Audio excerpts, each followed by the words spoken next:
नमस्कार, आप देख रहे हैं मध्य प्रदेश दर्पण न्यूज और मैं हूं आप सभी के साथ एंकर पूनम अग्रवाल। आइए चलते हैं आज की कुछ खास खबरों की ओर।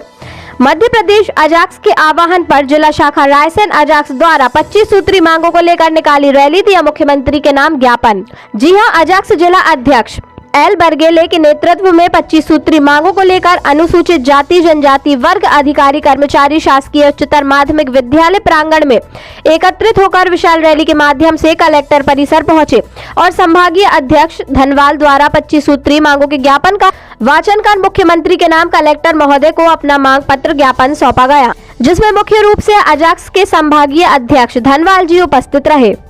BS मांडरे प्रांतीय महासचिव अजाक्स, यशवंत मालवीय ब्लॉक अध्यक्ष, जिला शिक्षा अधिकारी ML राठौरिया, प्राचार्य MR बागड़ी, SS बमहोरिया, अध्यक्ष अजाक्स, राजेश अहिरवार प्रांत अध्यक्ष, संगीता गोलिया महिला प्रकोष्ठ प्रदेश अध्यक्ष, नैनतारा जनपद अध्यक्ष, AS चौधरी जी प्रांत महासचिव, श्री US अहिरवार प्राचार्य, गोपीलाल प्रांत संगठक, चंदन सिंह सहपुरिया संयुक्त सचिव, विधा भारती रमन बामने, गोविंद डागा पत्रकार, जितेंद्र मूल निवासी भीम आर्मी, जिलाध्यक्ष हेमंत चौधरी, जिलाध्यक्ष DR अहिरवार, BEO CL केतुघानिया, जिला उपाध्यक्ष TP चौधरी, वरिष्ठ अध्यापक HP अहिरवार, अधीक्षक हरी सिंह, अधीक्षक पोहप सिंह नरवरिया, पोहप सिंह नेताजी, नारायण सिंह शिक्षक कामतोन, मुन्नालाल अहिरवार शिक्षक कर्मवाड़ा, RD अहिरवार शिक्षक, भैयालाल जी अशोक सूर्यवंशी नगराध्यक्ष,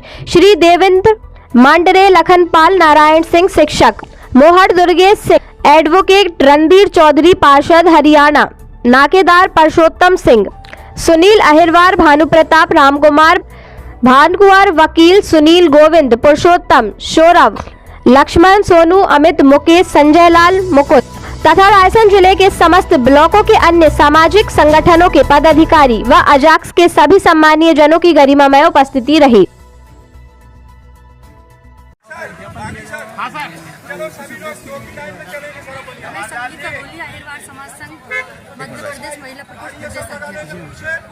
ज्ञापन इसलिए दिया जा रहा है क्योंकि हमारे SC/ST वर्ग के ऊपर इतने अन्य अत्याचार हो रहे हैं, महिलाओं के ऊपर अन्य अत्याचार हो रहे हैं, जो नौकरी में हैं उन लोगों के ऊपर भी कहीं ना कहीं भेदभाव हो रहा है और उनको अपना हक अधिकार नहीं मिल रहा है, इसलिए ये ज्ञापन दिया जा रहा है।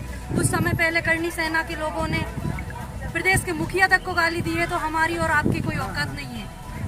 तो इसलिए हम अपने हक अधिकार के लिए, अगर हम लोगों को न्याय नहीं मिलेगा तो हम सरकार के खिलाफ भव्य आंदोलन करेंगे। जय भीम। बहुत ही दुखद, जो कि हम आज़ादी के अभी हमने गणतंत्र दिवस का 75वां साल को हमने सेलिब्रेट किया और आज भी हम वो दिन नहीं देख पाए जो हमारे लिए लागू होना चाहिए था। बाबा साहब ने, डॉक्टर BR अम्बेडकर ने इस भारत देश का संविधान लिखा और उन्होंने संविधान को लागू करने की बात कही, लेकिन जो संविधान में है वो इस देश में नहीं है और जो इस देश में वो संविधान में नहीं है, इसलिए इस तरह की लड़ाई की जरूरत पड़ी।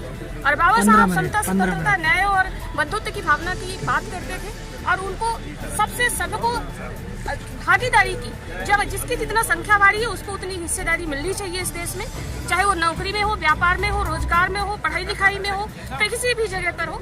बस इसी बात के लिए ये ज्ञापन है। सर, आपसे ये जानना चाहूँगा, अभी कुछ दिन पहले करणी सेना ने SC कोटे के ऊपर बहुत जोर से हमला किया है, उस संबंध में आपके क्या विचार हैं? देखिए, करणी सेना हम लोगों से संख्या में कम है जी हाँ, लेकिन उनके सरकार का संरक्षण उनको प्राप्त है, इसलिए ऐसा हुआ है।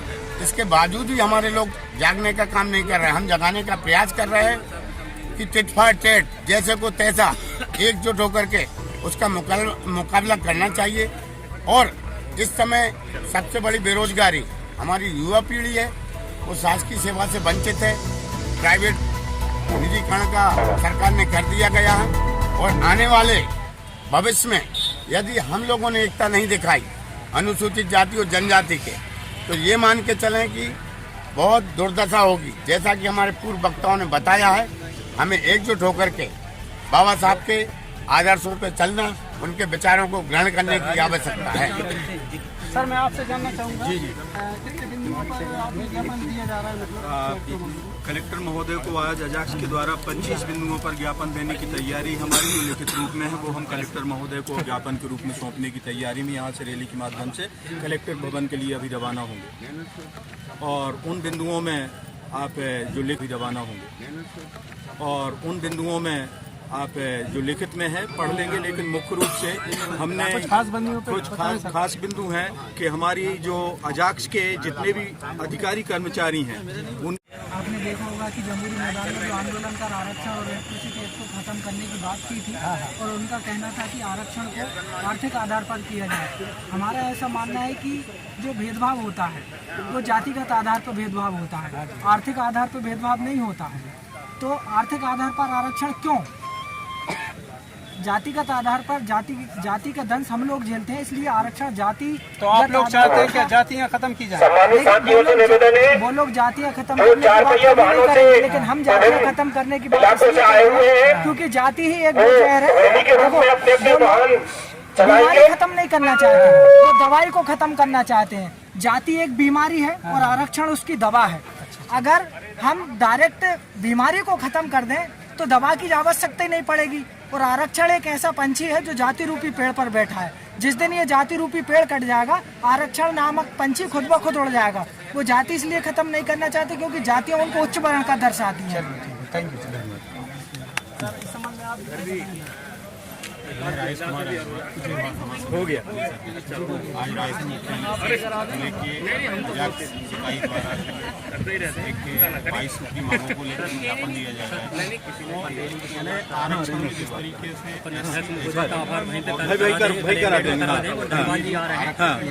जब तक रैली की रूपरेखा बनवा अनाउंस करवा कर्मचारियों की जो पेंशन मंगाई की गई है, कर्मचारियों के बैकलॉग पर जो पड़े हुए हैं उनकी भर्ती नहीं हो रही है, और जिस तरीके से बच्चों की शिक्षा जिस तरीके से हॉस्टलों को बंद कर दिया गया है, इस तरह की 22 मांगों को लेकर हमारे जिला पदाधिकारियों से आग्रह करता हूं अपना ज्ञापन कलेक्टर को रैली प्रारंभ होने जा रही है।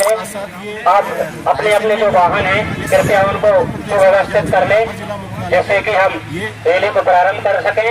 सबसे पहले बाइक वाली गाड़ी रहेगी, उसके बीच में हम सभी लोग रहेंगे, उसके बाद में 4 पहिया वाहन और 2 पहिया वाहन रहेंगे। कृपया सभी से आग्रह है इस क्रम में व्यवस्थित करने का कष्ट करें जिससे हम लोग यहाँ से रैली प्रारंभ। जो सफाई कर्मचारी वर्ग के लोग हैं उनको जो भत्ता नहीं दिया जा रहा, छात्रावास में जो हमारे कर्मचारी हैं उनको बहुत कम वेतन दिया जा रहा है, उसको कम से कम दुगना तिगना करना चाहिए क्योंकि वो एक ऐसा काम करते हैं जो कोई दूसरा नहीं कर सकता और उसके लिए बहुत कम मानदेय है। तो हम ये मांग प्राथमिकता के तो रूप में रखने के लिए इसमें लिखा हुआ है। दूसरी हमारी ये है कि अभी कुछ संगठनों के